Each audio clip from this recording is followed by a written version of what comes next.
Hello everyone, start कर रहे हैं बोहर्स मॉडल। अभी तक मैंने आपको जो इसकी बेसिक इंट्रोडक्शन थी स्ट्रक्चर ऑफ एटम की, वो मैंने ओवरव्यू सा दे दिया था। और उसमें हमने कौन कौन से मॉडल पढ़ लिए। Dalton atomic model, Thomson atomic model, Rutherford atomic model. उसके बाद आता है बोहर्स मॉडल। बोहर मॉडल क्यों आया, इसके आने के पीछे दो डेवलपमेंट थी, उसकी वजह से बोहर्स मॉडल आया। बोहर मॉडल और बोहर्स एटॉमिक मॉडल आया। वो दो डेवलपमेंट कौन सी थी? First one, dual nature of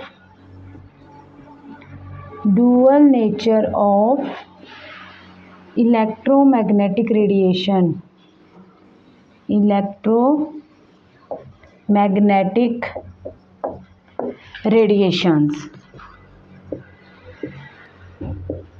और सेकंड वन है एटॉमिक स्पेक्ट्रा। इसका सेकंड डेवलपमेंट है, दैट इज एटॉमिक स्पेक्ट्रा। ये दो डेवलपमेंट थी जिसकी वजह से बोहर मॉडल आया था। अब ये जो दोनों जो चीज़ें हैं, जैसे डुअल नेचर एटॉमिक रेडिएशन और एटॉमिक स्पेक्ट्रा, इन दो डेवलपमेंट को हम वन बाय वन डिटेल में पढ़ेंगे। तो स्टार्ट करते हैं। First one, that is dual nature of electromagnetic radiations. जो ये इलेक्ट्रोमैग्नेटिक रेडिएशंस है, इन्हें इलेक्ट्रोमैग्नेटिक वेव भी कहते हैं। क्या कह रही हूँ मैं? जो इलेक्ट्रोमैग्नेटिक रेडिएशंस है, इन्हें इलेक्ट्रोमैग्नेटिक वेव भी कहते हैं। वेव क्या होता है? Wave basically transfer of energy होती है। किसकी ट्रांसफर होती है? Energy from one point two another. But यहाँ पे मैटर का ट्रांसफर नहीं होता है, किसी भी चीज़ का ट्रांसफर नहीं होता है, but only transfer of energy from one point two another, but not the transfer of matter. That is called wave. अब वेव को समझने के लिए इसके कुछ पैरामीटर्स होते हैं। ये जो पैरामीटर्स हैं, इनको पढ़ना बहुत ज़रूरी है, तभी आपको इलेक्ट्रोमैग्नेटिक वेव्स या इलेक्ट्रोमैग्नेटिक रेडिएशंस के बारे में आपको समझ आएगा। तो इससे पहले हम इसको डिटेल में पढ़ने से पहले हम क्या पढ़ेंगे? Parameters of wave. तो कौन कौन से पैरामीटर्स है, वन बाय वन करते हैं। फर्स्ट वन, दैट इज, पहले मैं आपको इसकी रिप्रेजेंटेशन बता देती हूँ वेव की।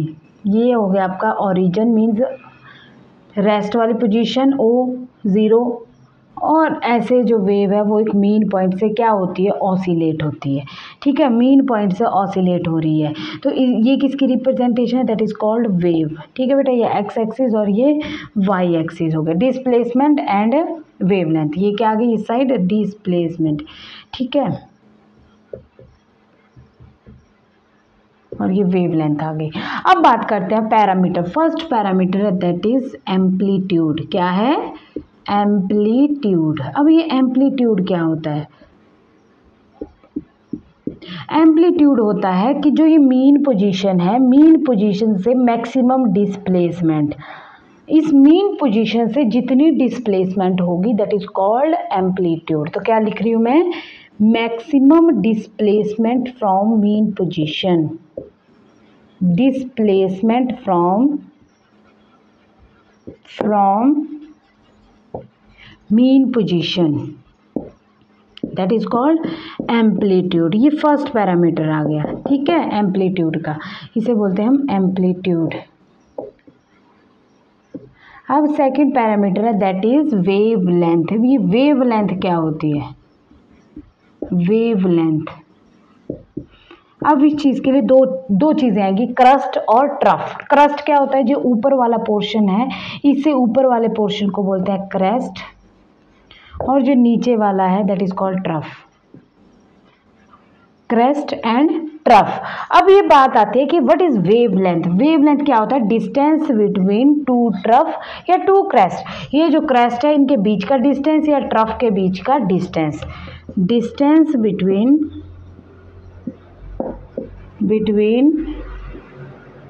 क्रेस्ट टू क्रेस्ट और trough to trough.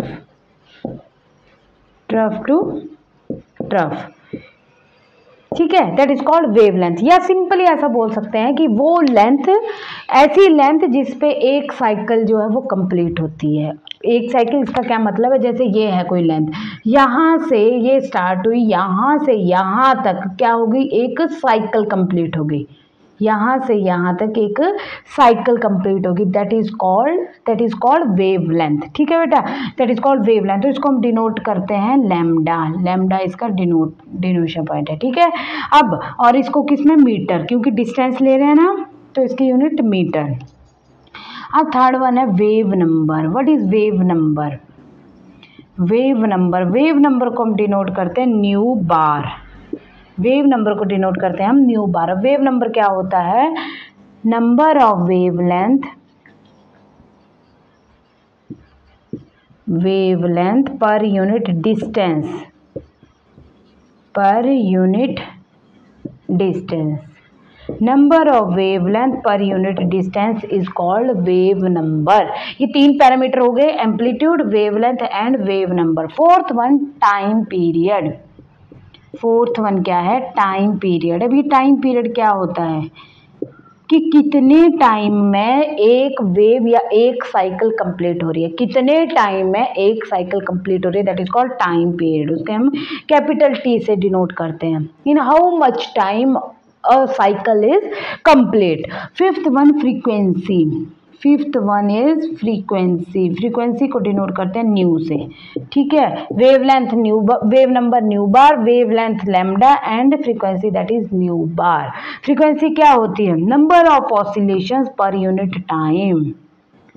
Number of oscillations per unit time, कि कितने टाइम में कितने ऑसिलेशंस हो रहे हैं, दैट इज कॉल्ड फ्रीक्वेंसी। तो इसे हम कैसे शो करेंगे? Nu bar. ठीक है बेटा, और nu equal to 1/T, that is called frequency. ऐसे फ्रीक्वेंसी के अगर न्यूमेरिकल्स आएंगे तो आप इस तरह के फॉर्मूलाज अप्लाई करेंगे। तो ये है बेटा कि amplitude, wavelength, wave number, time period और फ्रीक्वेंसी, इनके बारे में आपको पता होना चाहिए, तभी आप इस चैप्टर को अच्छी तरह से समझ पाओगे। क्योंकि मैंने क्या कहा, जो इलेक्ट्रोमैग्नेटिक रेडिएशन है that is also electromagnetic wave. तो ये सारे जो हैं एक वेव के पैरामीटर्स हैं। अब आपके पास वेव्स दे दी, अब आप उनको कैसे डिस्टिंग्विश करोगे कि ये वेव ऐसी है, ये वेव वो है?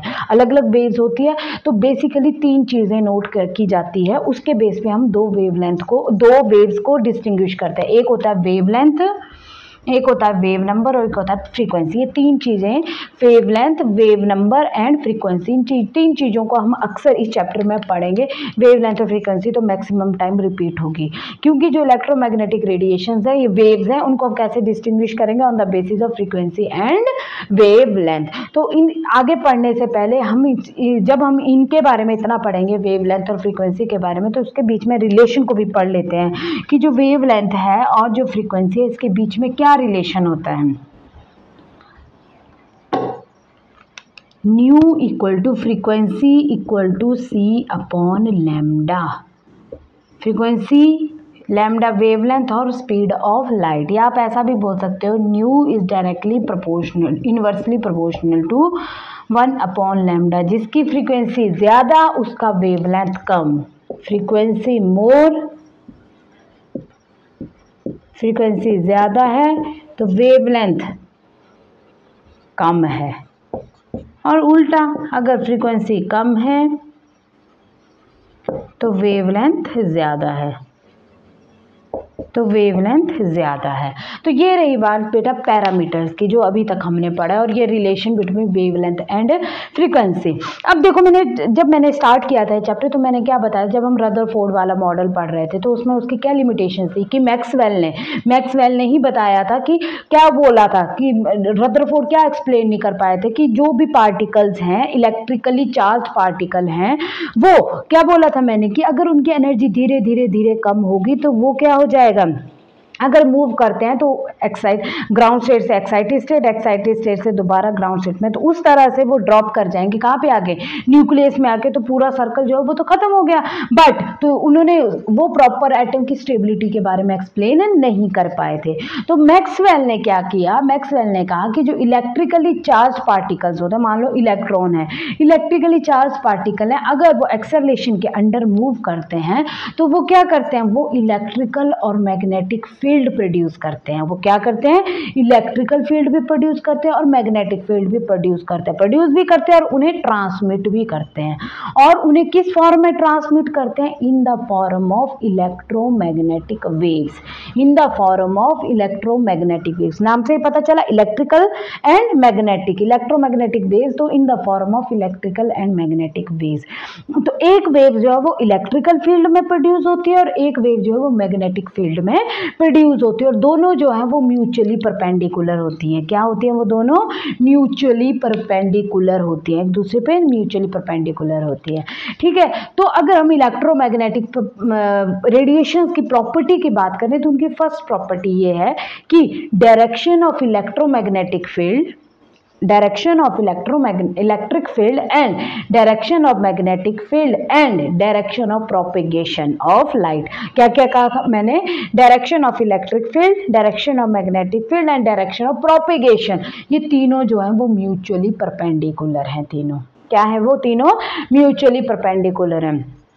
अब देखो कंपोनेंट ऑफ, अगर component of electric field and component of magnetic field दोनों सेम है, जैसे कौन कौन से कंपोनेंट, वही पैरामीटर्स, वेवलेंथ सेम है, फ्रीक्वेंसी सेम है, उनका एम्पलीट्यूड सेम है, स्पीड सेम है, तो उनमें फर्क क्या है, फर्क उनका म्यूचुअली परपेंडिकुलर का फर्क है। वो दोनों क्या है, एक दूसरे के म्यूचुअली परपेंडिकुलर है। ये रही first property.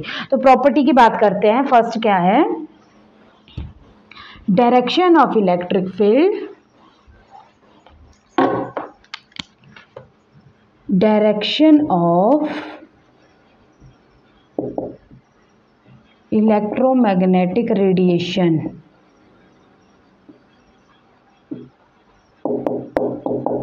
Direction of electric field, direction of magnetic field,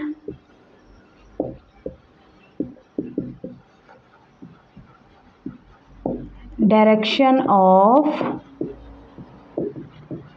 propagation, ये तीनों क्या है, mutually perpendicular to each other, mutually perpendicular to each other, perpendicular to each other. ठीक है बेटा, ये आगे फर्स्ट प्रॉपर्टी। सेकंड प्रॉपर्टी क्या है इसकी, जो ये इलेक्ट्रोमैग्नेटिक रेडिएशंस है, वेव्स है, do not require any medium, do not require any medium. क्या मतलब हुआ इसका, जैसे हमने छोटी क्लासेस में पढ़ा था साउंड, साउंड को एक पोजीशन से दूसरी पोजीशन में पहुंचने के लिए किस चीज़ की ज़रूरत होती है, मीडियम की ज़रूरत होती है। जैसे मैं आपसे बात कर रही हूँ तो मेरी आवाज़ आप तक कैसे पहुंच रही है, मेरी साउंड कैसे पहुंच रही है, बिकॉज ऑफ मीडियम। हमारे बीच में मीडियम है, मीडियम क्या है, एयर, हमारे बीच में मीडियम क्या है, एयर। तो साउंड को अपने प्रोपेगेशन के लिए मीडियम की ज़रूरत होती है, बट जो इलेक्ट्रोमैग्नेटिक रेडिएशन है इनको अपने प्रोपेगेशन के लिए, मूवमेंट के लिए किसी मीडियम की ज़रूरत नहीं होती है। ये वैक्यूम में भी, खाली जगह में भी क्या हो जाती है, मूव, प्रोपेगेट हो जाती है। अंडरस्टैंड बेटा, तो ये तो रही प्रॉपर्टी की बात, दैट इज इलेक्ट्रोमैग्नेटिक रेडिएशन। अब जो इतनी सारी इलेक्ट्रोमैग्नेटिक रेडिएशंस है, इतनी सारी इलेक्ट्रोमैग्नेटिक वेव्स हैं, वो उन वेव्स को हम कैसे डिस्टिंग्विश करेंगे कि ये वेव्स इससे अलग है। बहुत सारी वेव्स होती है ना, तो उनको हम डिस्टिंग्विश करेंगे on the basis of wavelength. सबकी वेवलेंथ जो है अलग अलग होगी, सबकी वेवलेंथ, सबकी रेडिएशंस की वेवलेंथ अलग अलग है, तो उनकी प्रॉपर्टी भी क्या होगी, अलग अलग होगी। अगर प्रॉपर्टी अलग अलग है तो उनकी फ्रीक्वेंसीज भी अलग अलग होगी। तो इन इतनी सारी डिफरेंट वेवलेंथ वाली, डिफरेंट फ्रीक्वेंसी वाली वेव्स को इकट्ठा कर दिया जाए तो उनका क्या बन जाएगा, उनका एक स्पेक्ट्रम बन जाएगा। क्या बन जाएगा, उनका एक स्पेक्ट्रम बन जाएगा। आपने पढ़ा है व्हाट इज स्पेक्ट्रम, स्पेक्ट्रम क्या होता है, एक प्रिज्म में से हम व्हाइट कलर की लाइट पास करें तो वो 7 कलर्स में स्प्लिट हो जाती है। वो 7 कलर कौन कौन से है, विविग्योर। जैसे मान लो ये है प्रिज्म में से व्हाइट लाइट पास हुई तो ये कितने कलर में, 7 कलर में पास हो जाती है। 1 2 3 4 5 6 7, ठीक है, VIBGYOR। Violet, indigo, blue, green, yellow, orange and red. ये है 7 colour that is called spectrum. तो सेम एज इट इज जब इन इलेक्ट्रोमैग्नेटिक वेव्स को, इलेक्ट्रोमैग्नेटिक रेडिएशंस को, जो अलग अलग वेवलेंथ की, अलग अलग फ्रीक्वेंसी की है, उनको एक स्पेक्ट्रम मतलब एक प्रिज्म में से पास करें तो मतलब उसमें एक स्पेक्ट्रम बना दिया है, उसमें जो सारी की सारी इकट्ठी कर दी जाए तो उससे क्या बनता है कि इलेक्ट्रोमैग्नेटिक स्पेक्ट्रम। और जब वो स्प्लिट होती है तो अलग अलग वेवलेंथ वाली, अलग अलग फ्रीक्वेंसी वाली जो वेव्स है, रेडिएशन है, वो स्प्लिट हो जाती है। तो मैं दिखाती हूँ इलेक्ट्रोमैग्नेटिक जो स्पेक्ट्रम है उसकी जो वेव्स हैं वो कैसे है, radiation. Electromagnetic spectrum, electromagnetic spectrum में रेडिएशन एक्स, पहले आएगी गामा रे, फिर उसके बाद एक्स रे, अल्ट्रा वायलेट रे, विजिबल रे, इंफ्रारेड रे, माइक्रोवेव एंड रेडियो वेव।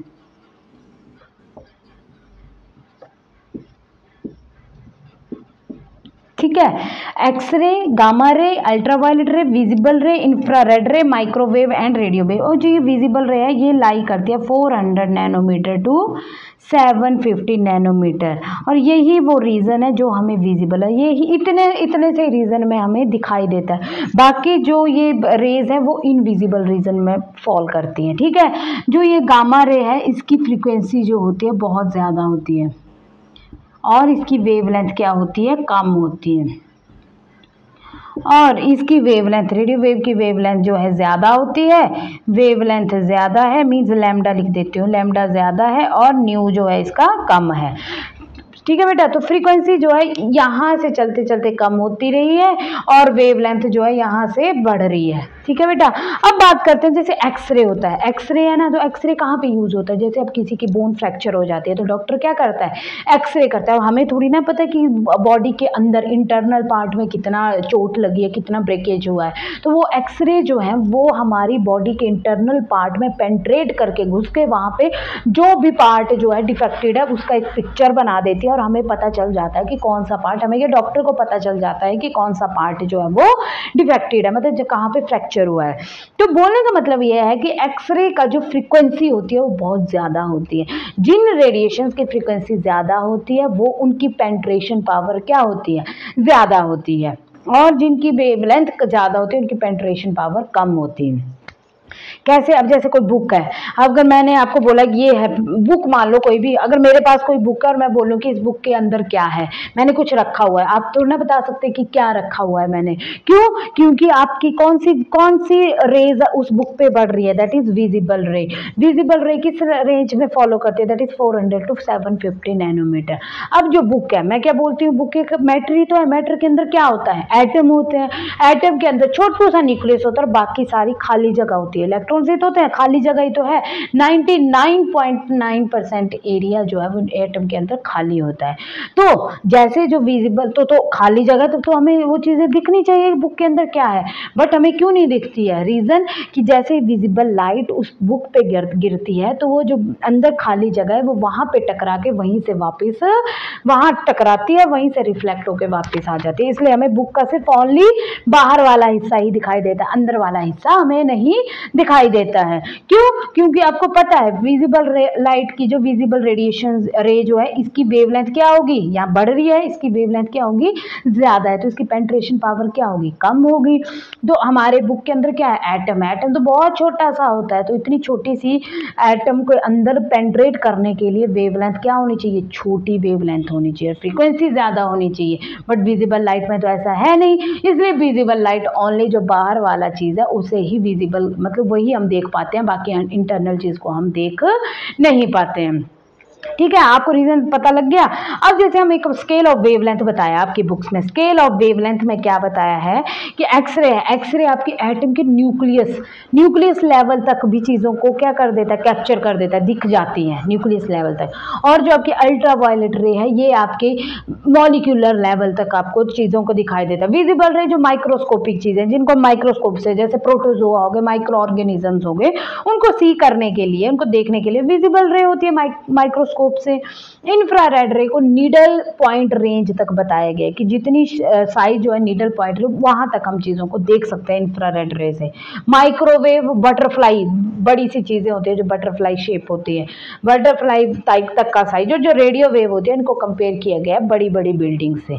ठीक है, तो जैसे हमने स्केल में क्या पढ़ा कि वेवलेंथ जो है कैसे कैसे बढ़ रही है। अगर वेवलेंथ बढ़ रही है तो इट मीन्स फ्रीक्वेंसी क्या हो रही है, कम हो रही है।